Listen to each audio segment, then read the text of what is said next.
Hi everyone! Thanks so much for joining us at Watershed Online this evening. We're delighted to welcome you to the space.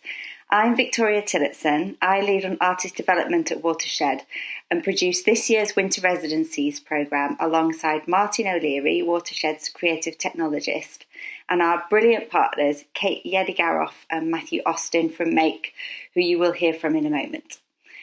Supporting artists to make and share work is a really important part of what we do. Our annual residency programme offers creative practitioners the opportunity to spend funded time developing ideas and practice in an unpressured environment.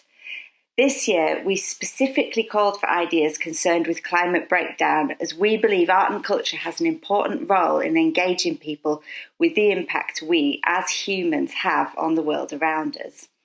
We had an amazing response to the call and have since had the pleasure of supporting Javier Velastin, Robbie Thompson, Ella Good and Nikki Kent to develop their work. They have each researched ideas at the juncture of art, technology and climate breakdown that they will share with you this evening. Our Winter Residencies programme began in January this year and were originally planned to end in March. Before restrictions were introduced, the artists spent time in Watershed's Pervasive Media Studio, where they were supported by ourselves and Make to talk around, think about and test ideas. The artists were also supported by the Pervasive Media Studio community, a network of over 100 artists, creative companies, technologists and academics, all exploring ideas using creative technologies. With the introduction of the first set of national restrictions in March, we postponed the programme's conclusion and took a breath while the ripples of this year unfolded. We're all now thoroughly delighted to welcome you at our rebooted showcase, an event that we hope combines the serious themes we are exploring with the playful, celebratory approach of our usual residency events. Our talks will kick off in a moment with a few words from Make, followed by an introduction and provocation from journalist Matthew Todd. This will be followed by short talks from Javier, Robbie, Ella and Nikki, who will share the ideas they have been developing during the residency. This evening's talks are pre-recorded, but all the speakers have joined us online, so if you have any questions, pop them in the chat and we can answer as the talks are happening. I also just wanted to stress that our residencies are about exploration rather than production of a finalised work, so all the projects we're sharing tonight are ideas in progress. Following the talks, we'd be delighted if you can join us back in Watershed Online, where we invite you to have a wander, chat and explore works in progress that are dotted about the space. We're excited to present snippets of ideas by our residency artists, plus a host of ideas from other Pervasive Media Studio residents who explore environmental concerns within their practice. Our showcase will present ideas that are challenging and difficult, as well as active and optimistic. Facing the future has never been so crucial, and we thank you for joining us. I'll now hand over to Make. Hi everyone, thank you so much for joining us today. We're obviously sad not to be in the actual Watershed, but it's great to be connecting with all of you in this pixelated way during these strange times. For those of you who don't know us, I'm Kate Yedigaroff. And I'm Matthew Austin. And we're co-directors of Make, which is a producing and commissioning organisation based here in Bristol, but working internationally. We've collaborated with Watershed on lots of projects over the years, not least through our biannual festival, Mayfest. It's always a generous and thoughtful collaboration here, and so we jumped at the chance to work together on these residencies. It has felt over the past few months that COVID has eclipsed everything that would ordinarily be occupying our minds. It's hard to believe that it was only in February that thousands of people flocked to College Green to see Greta Thunberg speak so passionately about the crisis we face before joining striking schoolchildren as they marched through Bristol. At times, the headlines about the climate crisis felt too much to bear amongst all the other things we had to worry about in 2020. But of course, it hasn't gone away, and creativity is a crucial part of understanding, unpicking, and re-examining our relationship to what is a complex and emotional thing to deal with. So we've really loved being partners on this project, giving space to artists to respond to the climate crisis and in unusual, playful ways. These residencies have been a unique opportunity to champion and prioritise research, innovation, and a genuine investigation into ambitious and complicated territories. For Make, it's been great as ever to work with our friends at Watershed and to meet new artists thinking in new and brilliant ways. So we hope you enjoy hearing more about their work and their ideas tonight. And thanks again for being here.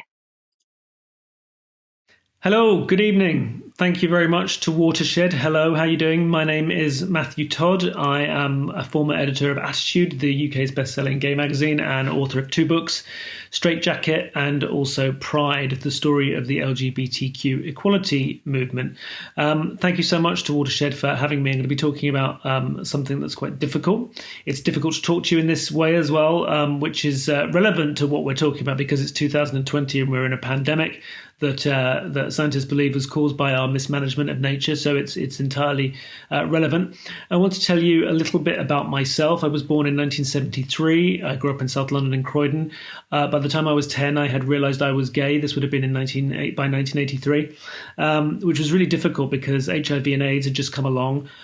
Being gay was still the love that dare not speak its name. It wasn't talked about at all. I had no one to talk to about it, no one to get any support from at all. I would read the tabloid newspapers that my dad, who was a bus driver at the time, would bring home, and be the News of the World, the Sun, the Mirror, the Daily Express, the Daily Mail, all the best ones, all those nice publications, and also the broadsheets sometimes too, which I occasionally saw but less often. And they were all very hateful about gay people, especially the tabloids, especially the Sun. Over the years, they would describe gay people as gay terrorists. Said that we would try to have a revenge sex to give HIV and AIDS to straight people, demonized gay people as, the number one threat to society, basically. I remember there was a cartoon in The Sun where they showed a man hanging his son from a noose, with a noose from a lamppost, his gay son. And I absorbed all that stuff. It was very, very difficult. Things were very, very different then. In 1987, as a result of all of this homophobia in the press, I would say, especially, the British Social Attitude Survey found that 75% of the British public believed that homosexuality was always or mostly always wrong. It took a long time to really change that. By 2012, that number was down to only 28%. It was a big leap from 75% believing it was mostly or always wrong down to 28% by 2012. And how did that happen? How was that changed? Well, partly it was to do with people coming out, but it was also really, really down to the gay community, the wider LGBT community, pulling together and fighting back. Now, lots of you will know about the Stonewall riots in 1969. They occurred actually 2 years after the partial decriminalisation of homosexuality in the UK, or in England and Wales rather.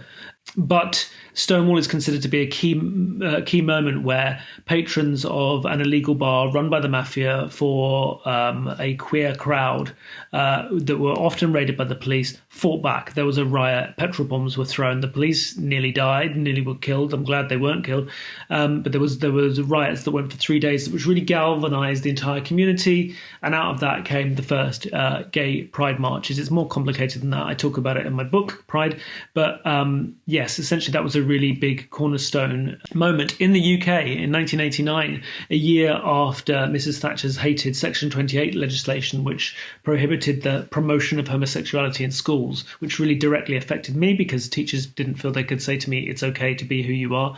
A year after that, in 1989, a group of celebrities, politicians, journalists came together and created a lobby group called Stonewall, who would talk in a professional way to politicians, to the media, and trying to get the message out into the public that gay people weren't to be feared and we deserved equal rights, and also to start lobbying the politicians and to get laws changed.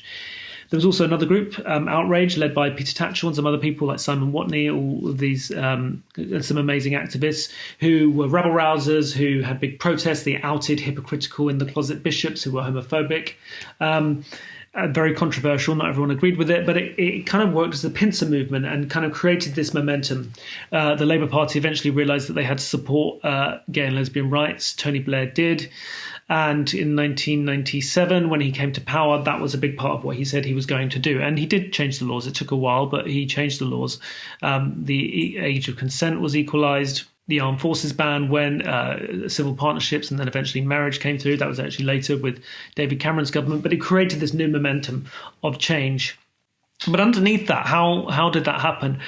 Well, it's because we have a civilized society that we actually appealed to people and said, gay people should be treated fairly. We're appealing to your decency, the ideas of tolerance, of fairness, of liberty, and and equality in an equal society.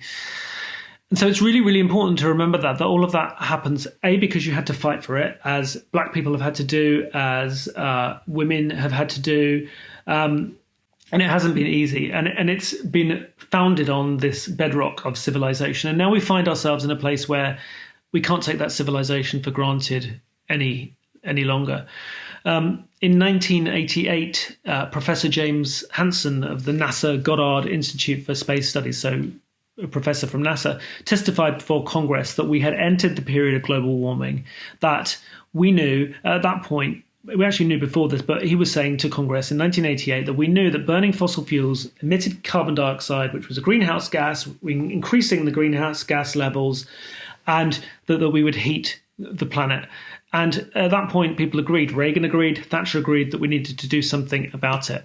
Now, leaving it in the hands of politicians, obviously, that's never going to go well. At the same time that happened, the fossil fuel industry realized that their livelihoods were under threat. That's what they were. They create fossil fuel. They burn in mine and use fossil fuels, causing these huge emissions, which cause carbon dioxide levels to go up, which cause the global warming. They knew that if we did anything about global warming, that would be the end of their businesses. So they have spent hundreds of millions of pounds. This is very well documented to lobby against action for climate change, to stop climate change, and they also funded lots of dodgy journalists and a very small handful of scientists who didn't agree with the scientific consensus that man-made climate change was real, who have gone around the world and in TV programs and the lecture circuit telling everybody what they want to hear, which is that there isn't a problem.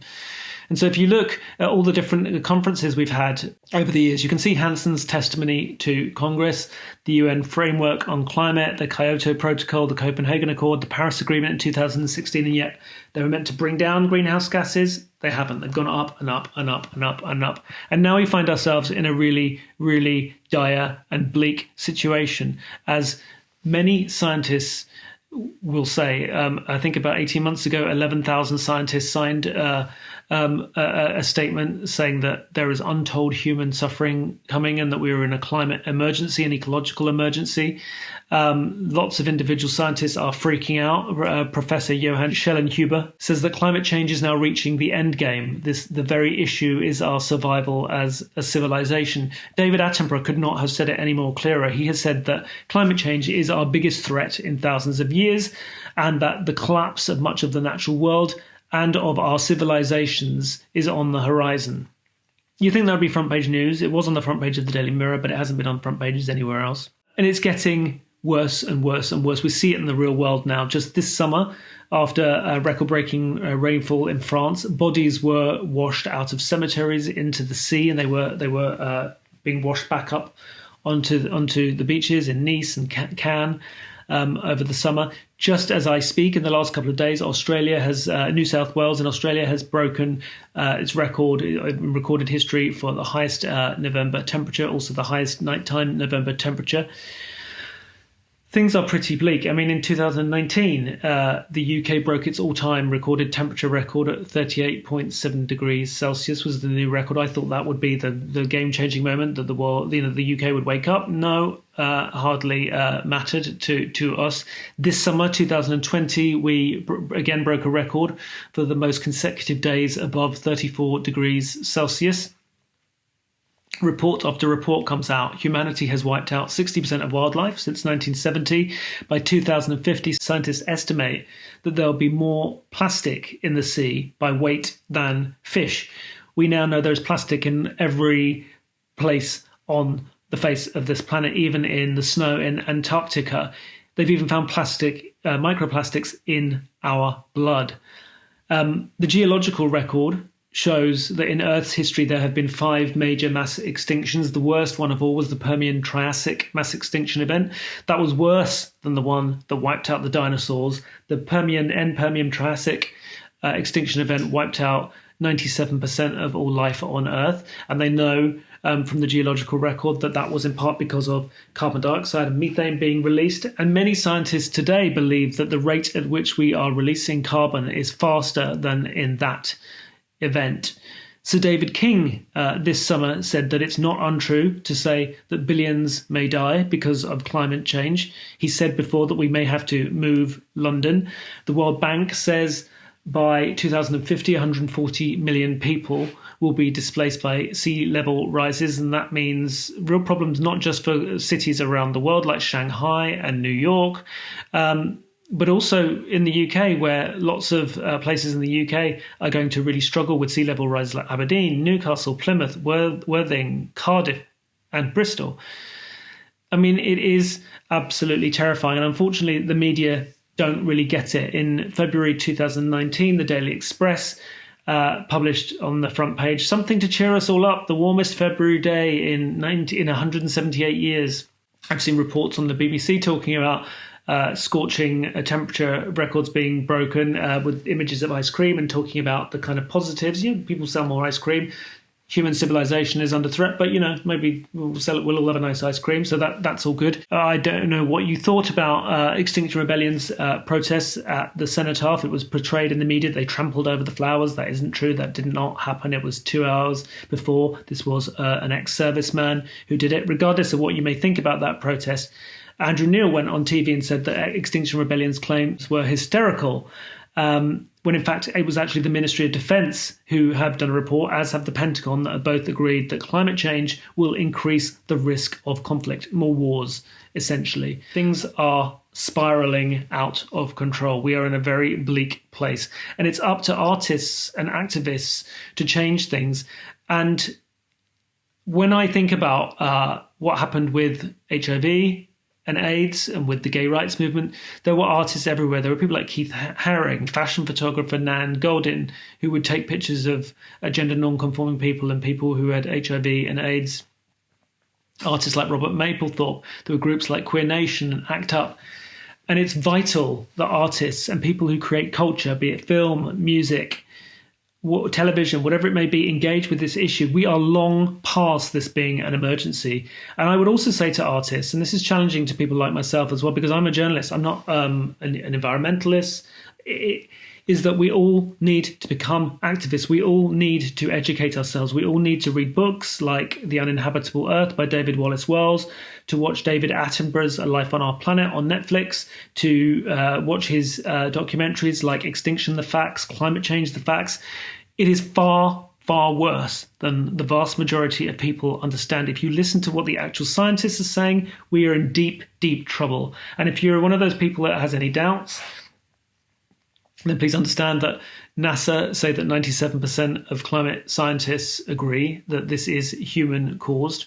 Even Mrs. Thatcher understood it and made various speeches about it in 1989 and 1990. So we're in a bleak place, and it's up to us to force it. I began talking about gay rights at the beginning because Stonewall only happened because people fought back. And at that same time, that same period, black people across America, the Black Civil Rights Movement, people were standing up. They were putting their bodies on the line. Women were saying that they weren't going to be treated like meat in, I think it was May or June 1968. The feminists staged their protest at the Miss America pageant in America. And also in 1968, French students protested and caused a huge political upset in Paris and France. It only works when people fight back. And it, as you've seen from that graph where the CO2 levels are going up and up and up and up and up and up and up, politicians are going to get us all killed. People need to wake up, see the reality, and whether you're an artist or whether you're someone who consumes art, we've all got to start getting out on the street, putting our bodies on the line, educating each other and making a change, because it's only protest that makes a difference. They tell you that protest doesn't make a difference, and that's because it is the only thing that does. And part of protest is art and culture. And it's time that we forced a change. Otherwise, we're not going to survive. I'm sorry to give you such a bleak message, but I hope that I can inspire you, because pussyfooting around, sugarcoating things has not gotten us anywhere. We need to face the reality and really do something about it. over to you. Thank you.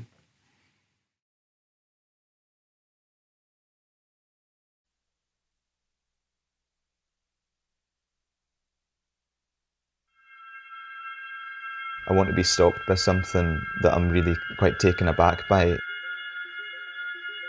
People are maybe not expecting to go out in the street and encounter one of these sculptures in the same way that they'd be prepared when they're walking into an exhibition context.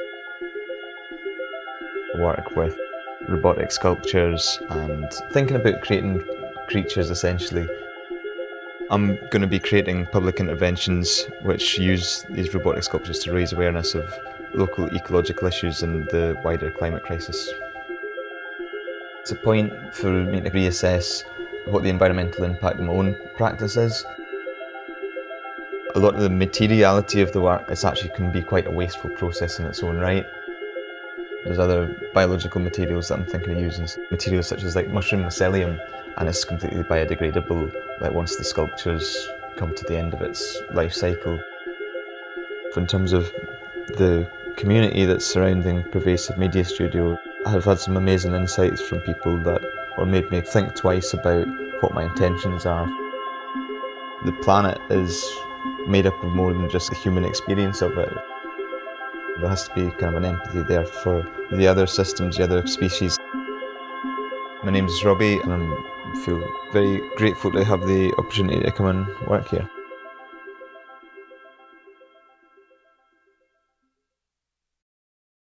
Hi, good evening everybody. Thanks for tuning in and thanks to Pervasive Media Studio for organising tonight's event. It's great to finally get a chance to share some of the research and the work and the ideas that I've been working on over the past year or so now. The winter residency programme has been an opportunity for me to get pretty experimental with my practice and really take some new directions and take some risks with what I've been up to. Definitely kind of hit a few dead ends through the process, but also found some things that I think are pretty fertile and avenues for working with and stuff that I'll take on further in this project. I came down to Bristol in January this year, which seems like ages ago now, and spent 2 weeks at the studio starting off the process. I guess when I was coming down there, I had three main questions that I wanted to look at. The first was really just thinking about what is the role of public sculpture with regards to creating awareness of the climate crisis. So really thinking about the mechanisms by which you could make a piece of specifically robotic public sculpture effective in raising awareness and creating empathy around these issues. The second question that I had in mind when coming down was how to actually make my own practice more ecologically sound. As somebody that works with robotics a lot, I'm aware that a lot of the byproducts of this and the materials that I use in creating pieces of work are in themselves pretty much environmentally unsound. I think about PCBs, components, even lots of the fun materials that are actually used for making the body of the work, like foams and silicons, are just an environmental disaster.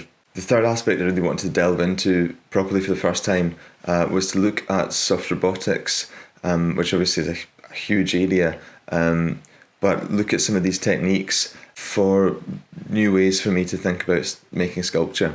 My primary inspiration for this project came from the natural world, so looking at organisms, looking at soft-bodied underwater creatures, looking at mycelium, looking at some of these plankton that really fascinate me in their complexity and the types of movement that they portray.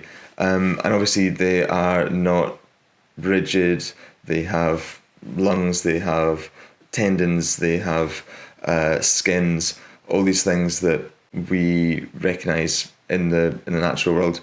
So for me, looking into soft robotics for the first time, it was really an opportunity to see if I could make use of some of these techniques to change the types of sculpture that I was able to make. Early in the project, I was looking at air quality as a theme that I was pretty interested in exploring throughout the project. I was initially really drawn onto this by an article I saw in The Guardian at the end of 2019, which was talking about pollutant levels of PM2.5 particulate matter and also oxides of nitrogen in Bristol city centre, which they claimed was responsible for up to 5 deaths a week in the city, which I thought was a pretty staggering figure. It also went on to say that over 87% of local council areas had reported illegal levels of air pollution in the last year. I guess I was surprised that this was still such a huge issue, given that we were moving into a time of low emission zones, bans on diesel vehicles, etc., and how widespread it really was.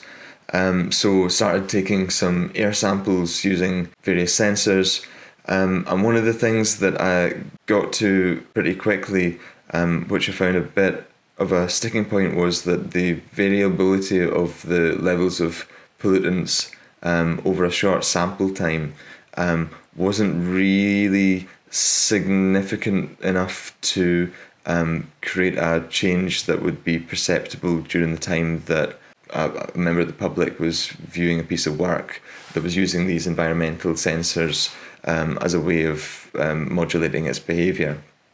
And that was something that I kind of came up on kind of time and again, trying to balance this kind of like idea of like, should in making this piece responsive to its environment necessarily have to kind of work on a one-to-one basis that X triggers Y, and looking at the kind of like local environmental factors and starting to think about the kind of like wider climate crisis. Find myself thinking sometimes that the sampling of small changes in air quality over a given period, and remembering of course that it's going to be a fairly short time that somebody's going to be actually standing, like looking and interacting with one of these sculptures. If it served as being testament almost more to reporting the weather rather than the climate, it was kind of something that was too micro and didn't kind of give a real kind of like emotive link to a bigger picture.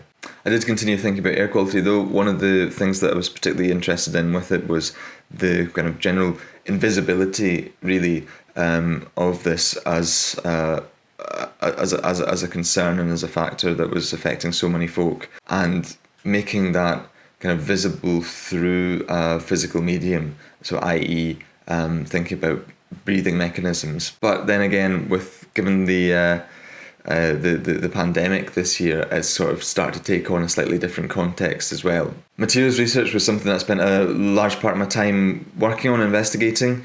I had a couple of main threads to this process. The first one was looking at mushroom mycelium mass as a structural product that could be used to create bones, skeletal features in a sculpture. So this involved growing various types of mushrooms in various types of substrates. And the mycelial mass that I'm referring to is the vegetative part of the mushroom that's usually underground. So it's a very fibrous, interconnected structure, which is interesting also for other reasons.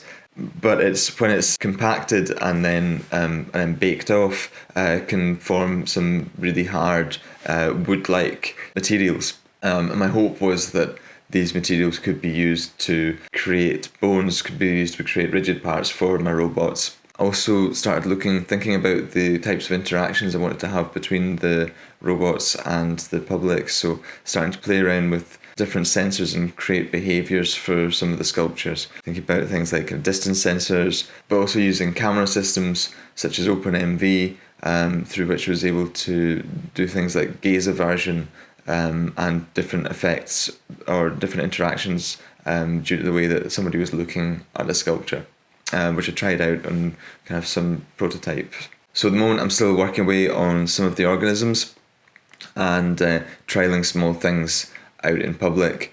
I've recently just moved to the Isle of Lewis, which is a bit of a departure from Glasgow, where I've lived for a long time. And I've definitely become more keenly aware of the immediacy of the environment through living rurally for the first time in many, many years, and starting to think also how that could potentially change the context of the work that I'm making it for a rural context rather than an urban one.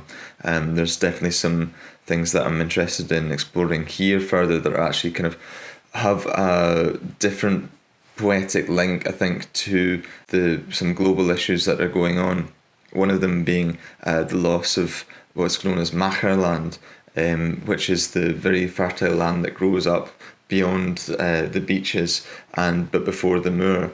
And a lot of this land is being lost to coastal erosion, which is particularly prevalent on the east coast of Lewis and then further down into the Uists as well. So thinking about this as a new context potentially for citing some of the works, and also thematically as something that I'm going to continue researching. So I'd just like to say thank you so much to Pervasive Media Studio for having me on the residency programme. I'm really great to meet such a huge community of interesting people and generous folk with their time down in Bristol and with their expertise. As somebody that's usually pretty solipsistic in their way of working, especially during the early stages of project, it's actually been a bit of a revelation for me to have so much input externally and be able to vocalise my ideas at such an early stage in a project. So that's been really amazing. If you're interested in talking a bit more about some of the things I've been working on, that'd be amazing. Please get in touch or get me in the chat after the talks. Thanks very much.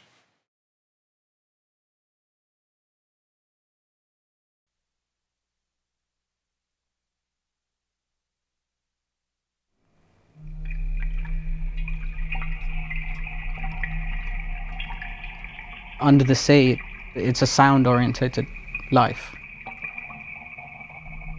Underwater, light only travels so far. Even in the clearest water, it's a handful of meters. The way that we project ourselves onto nature is problematic. Putting in pulses to find oil under the sea, there's cause and consequence to all of the actions that you take with sound. I feel the space that whales occupy in our culture is wrong. We imagine them in a human-like way. This uncanny voice from this kind of ancient world is a manufactured idea, to a voice that's been sampled and recorded and captured and distributed and edited. I am looking at what role machine learning or some sort of artificial intelligence has to do in the creation and the performance of the piece. Sound art can be very elitist. I think it can be very inaccessible. And actually it doesn't really have to be. So I've got a hydrophone, which is an underwater microphone, which I stick in a bowl of water and sing into it. I create these analog visuals using an overhead projector to create this fluid feeling of the space. I think it can feel a bit magical. There are really good possibilities as part of the winter residency programme.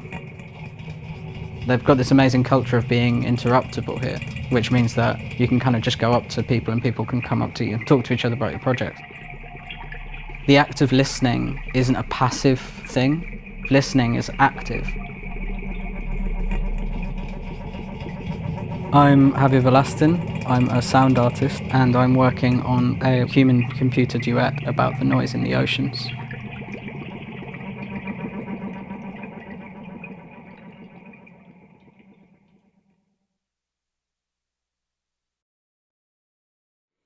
Hi, my name's Javier, also known by my artist name Ekibelatin. I'm a sound artist, experimental musician, poet and sound designer. My practice has a strong focus on voice and vocal manipulation, environmentalism, liveness and transience, interactivity, agency and identity. Although my background and main artistic output is sound and music, I also work in producing and creating theatre, game development and expanded poetry. I joined up with Watershed as part of the winter residency programme last year to work on my sound piece, Whale Song.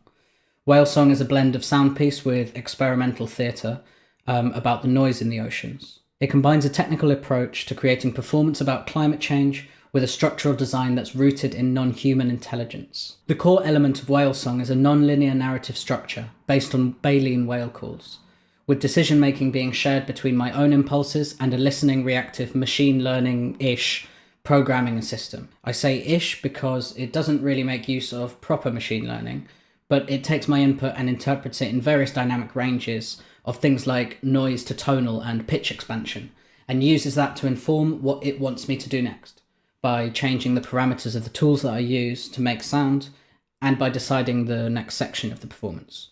That's why I called a piece a human-computer duet. This is done, by the way, through a visual programming and audio processing environment called Max. Before the residency, my source material was mainly comprised of bits from my previous show, Me and My Whale, and extracts inspired by Heathcote Williams' brilliant poem, Whale Nation, from which I have shamelessly and massively drawn upon. But since redeveloping the piece at Watershed, and through having a 2-week residency at London's Theatre Delhi, it's grown to include quite a lot more. I've been reading about our relatively recent aquatic ancestry, big up Elaine Morgan. I've been developing material based on global First Nation mythology about whales, such as the song about the Mapuche Tempulkalwe or Maori legends about humanity's ancient pact with Orca. Regardless of which direction the performance takes, there's always a song around 35 minutes in. The music that I've written includes a cover of an old whaling song, which is sung from the perspective of a sarcastic whale, a deconstructed sea shanty about underwater oil prospecting, and a kind of chanted poem about being the loneliest whale. I've recently been writing a track called Atlantis Groove, which is meant to be like the best techno party you've ever been to in an underwater city for whales. Whale song isn't really about stories though in a typical theatre sense. It's more about exploiting the somatic power of sharing in sound waves with others. Sound underwater is a lot more tactile than in the air. In total, there's about 3 or 4 hours of sonic, textual, choreographic, and visual material that makes it into a 1-hour show. Whales are cool. They produce a huge range of sounds. Sperm whales, for example, are the loudest animals on the planet, producing clicks of such amplitude it's been theorised that they're used as a sonic weapon against the giant squid that they hunt. It's possible that their clicks are so loud they can vibrate a human body apart. Beluga whales, on the other hand, have a sophisticated social language made up of polyphonic chirps, whistles, and beeps. And of course there's the incredibly deep, sweeping melodies of the songs of the largest whales, the baleen whales. Their songs were central to creating whale song. Low, long, complex song cycles with an internal vocabulary that changes based on species, pod, and individual, and even changes as it gets communicated around the world.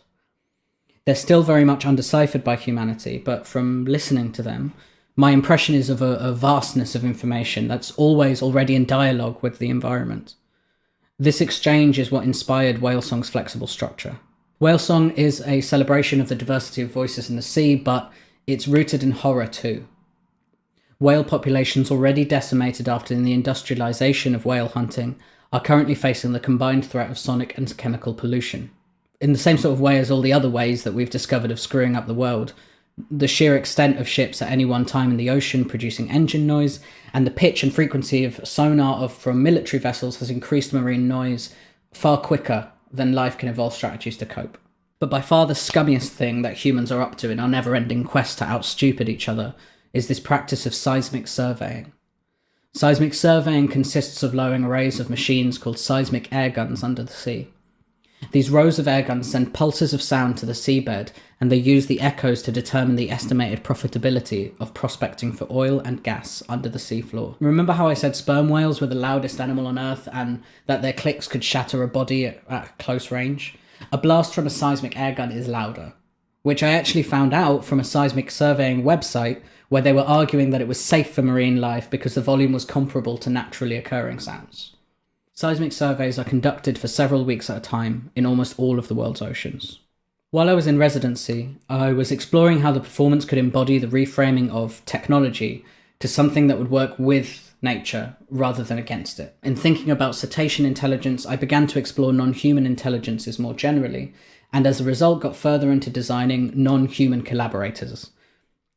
This ended up with, for example, the Cyber Gloves, TM, which were developed with the big help of Martin O'Leary, the PM Studio's creative technologist. They track orientation.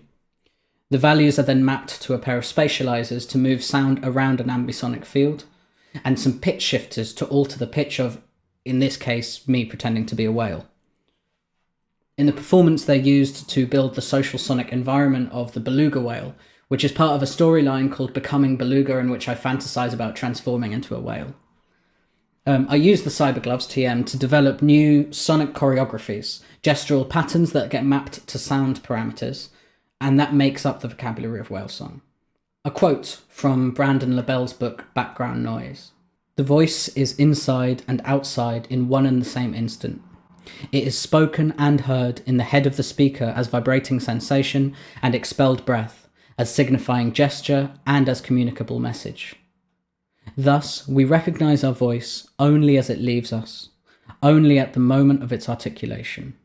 Central to my approach in using voice as material is that people, whales in this case, ought to have agency over their own voices. Having a recording of a voice is having control over a part of someone else's self, and it should therefore be handled with care. In the same way, I believe that the capture, manipulation, and dissemination of voice is the first and fundamental tool of oppression. Through the residency, I realised that my passion for agency is closely connected with me being queer and Latinx. Who knew? Although I'm pretty sure that this piece is 99% about whales and not about me. Because baleen whale calls are so low in pitch, they're usually sped up for us to hear it. Typically, they get shifted to a human vocal range, which is what gives the song its uncanny quality. In a sense, the whale's voice is manufactured, since the original is purposefully shifted to this range. Not purposefully in the sense that there's an Illuminati of YouTube wellness gurus who want to unfairly personify whales for some shady reason, but just so the songs sound like what we think a whale sounds like. More specifically, so that we can hear them through tinny phone speakers while practicing mindfulness. And for me, there's a link between the way that we force the natural world to conform to our ideas of beauty, and at the same time, we're seemingly incapable of doing anything other than destroy it. We go whale watching and have a profound experience watching a whale jump out of the water to get out the sound of the engine. So an important part of whale song is that I don't use recordings of actual whale song in my piece. It's all my imaginations and creations inspired by their structure, my attempt to relate in a different way.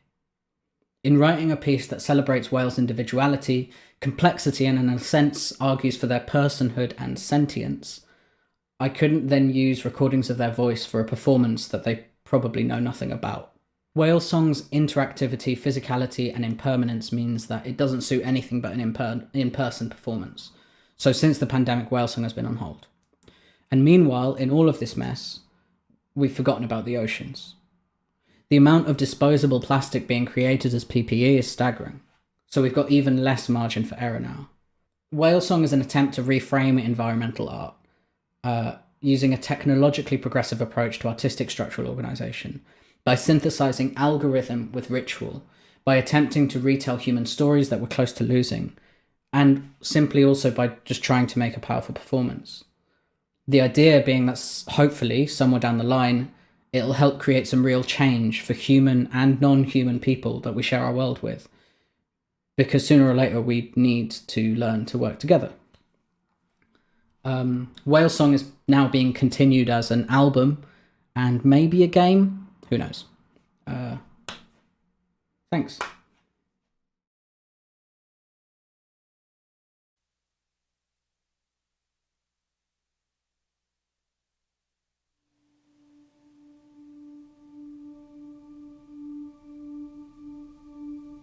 The idea of living on Mars, it's not just a series of engineering problems. You have to really reconsider what do you need to live your daily life, what is really essential, and how you're going to get it. Because going to another planet, it gives you this perspective about how you live here and now on Earth. One of the main problems really is how people are actually going to cope with living there. It heightens the importance of your mental well-being within that space. I think sometimes we talk a lot about celebrating where you are, So if you went to Mars, maybe you wouldn't want to be thinking about how horrible it was outside. You might be thinking about how beautiful the landscape is.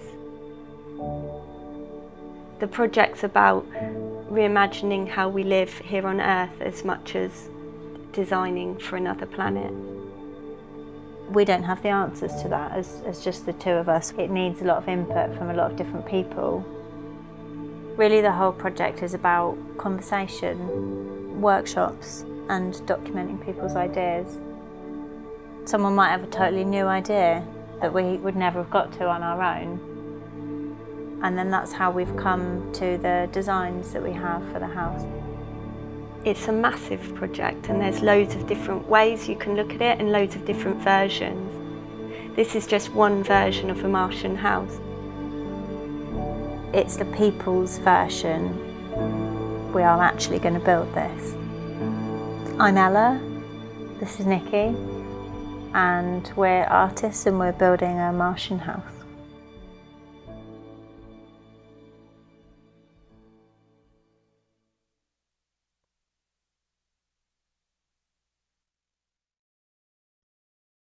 Hello, so we're doing a project called Building a Martian House. We've actually been working on this for 5 years already. It's a massive project that involves scientists, architects, us as artists and the general public. And it is to do exactly what it says. We are really going to build a house in the middle of Bristol that is based on what you need to live on Mars. So for this residency, we focused on one small part of this project. We looked at what the relationship between technology and climate has to this project. Mm-hmm. So when you're thinking about moving to Mars, actually there's a massive relevance to thinking about living more sustainably here on Earth. When you start thinking about it, Mars is going to be a really resource limited environment. So everything you have is really important, that you choose what you take with you. Yeah, and everything that you use while you're there would have to be reused. You would have to make a whole new culture of how to reuse and repair everything. Yeah, everything would need to be repairable because a delivery from Earth would take 7 months. So it helps you think about how what we have feels quite disposable now often, but on Mars it really would have to be able to be reused. Yeah, so the lens of Mars makes visible all these things that we don't think about on Earth. So during the residency, we thought about two things really. One, we thought about the message of the overall project, and two, we thought about what specific technologies we might use in the house and how we might develop them, and why we would use particular technologies rather than other ones. So the message of the project is we want to use it to create space for optimistic visions of the future. And then when thinking about what technologies we choose to include in the house and how we develop them, we want them not necessarily to be giving an answer, but actually more a conversation starter. So they might not always be the most obvious things you think about when you have a vision of the future, because we're trying to help think of new visions. Yeah, so if you imagine a future of people living on Mars, it seems so kind of science fiction that the vision that you might jump to in your head is like everything's really automated, things are done for you at the push of a button. It's really high-tech, technology-driven kind of existence. But then on the residency, we thought a lot about how actually the reality of life on Mars might be totally different to that. Yes. It might in many ways be the opposite. It might be a much more kind of manual life than you might imagine. It might be quite slow-paced. And the focus really of a small community on Mars would be all around really the maintenance of your immediate environment. So you would spend a lot of time probably fixing things and things that you would have to be able to fix the things. Yeah, they can't be so high tech that we need to have a new one sent from Earth every time. it might need to be quite simple. Yeah, especially if it's not only going to be engineers and scientists living on Mars, if it ever is going to be a future where just ordinary people are living there, then it's going to have to be much more accessible kind of everyday technologies. So it might be a really different life to how you would imagine. And we thought that was quite interesting to think about, because it really changes, it changes how you might imagine things in the future working. And that's really relevant for life on Earth as well. So we looked at a few bits of like design and technologies happening that we thought related to this. We found a few examples to get us thinking. So one of these was Mel Smets, who designed what he called the human energy plant. He essentially redesigned a student building that was for like 200 or 300 students to live in. And his provocation with the building was the power generation. What if it just worked in an entirely different way to how you might expect? So it had to be self-reliant.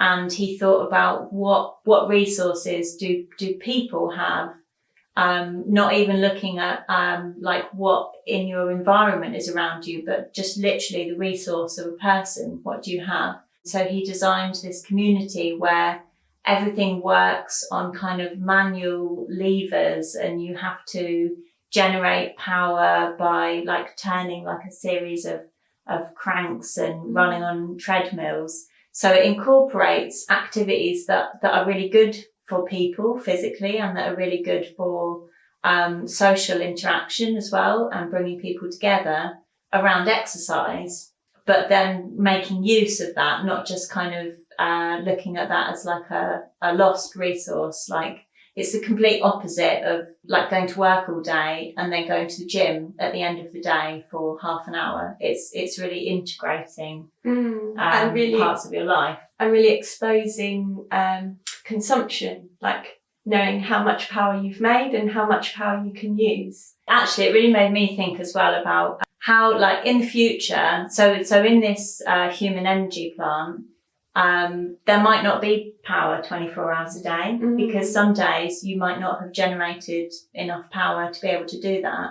The lights might go off at like 9 o'clock or something, and you just have to be okay with that. So it makes you think about like, you know, what do you really need, and what could you live with, and what is a realistic expectation of if you were living on Mars, is 24-hour power or 24-hour lights on, is that a realistic possibility, and should it be? Like, do we need that?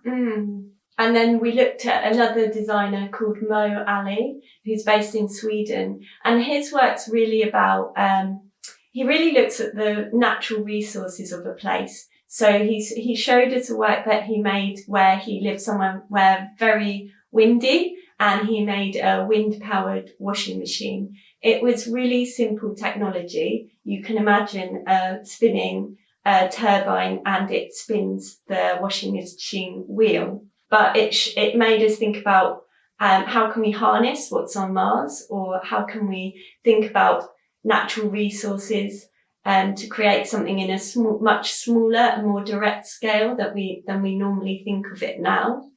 And we obviously know on Mars there wouldn't be any wind power, because there's no air pressure and atmosphere to do that.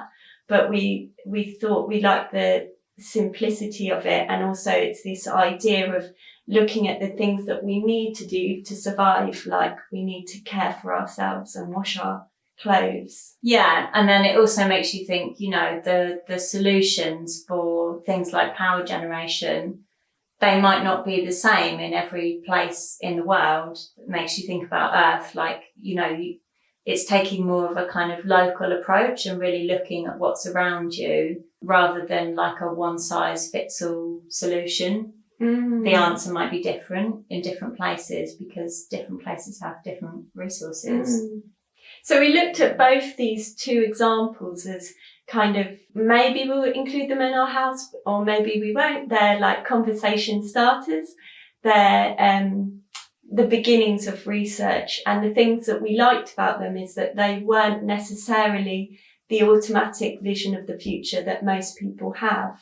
And they do this thing of kind of placing the focus in a society that used, say, like a wind-powered washing machine or this human energy plant. They place the focus of the society around something different, maybe a kind of slower paced, more communal way of life than we currently live. And then we looked at, we did a bit of an experiment as well. We did a bit of research and we found out about that NASA in the 70s had been developing technology to have showers in space. And that actually the technology was quite simple. It was a mist shower. And we found out information that actually anyone could turn their normal shower at home into a mist shower with just some stuff that you buy from a garden centre. So we had a little go at trying to do that. It actually didn't go that well. Yeah, but it was just the beginning of looking at like what you could do on a low budget, because that's the point of the project as well, is we're not NASA making the project, and what can you do on much more limited resources. And that's more interesting to people often, we've found, when you're thinking about like technological solutions for the future. It's good to think about what you can really do yourself. So the last thing to say really is that we're going to be building the house, the full-scale Martian house, in M-Shed Square in summer 2022. We just got planning permission maybe about a month ago. So now it feels really like it's happening.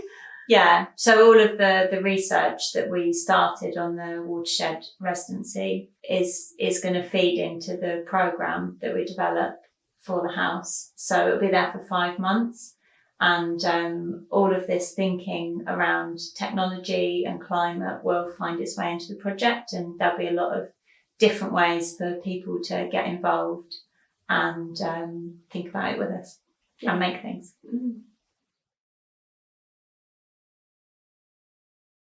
It's almost time to wrap up the talks, but I wanted to say huge thanks to Matthew Todd, to Javier, Robbie, Ella and Nikki, to Matthew and Kate from Make, to all the artists sharing their work in our online space tonight, to the studio community, to filmmaker John Aitken for putting these talks together, to Naomi Byrne for the BSL translation, and to the Watershed team, particularly Martin O'Leary and Joe Kimber, for being totally brilliant. Now, please grab yourself a beverage and join us in Watershed Online to explore some work. Thanks for coming.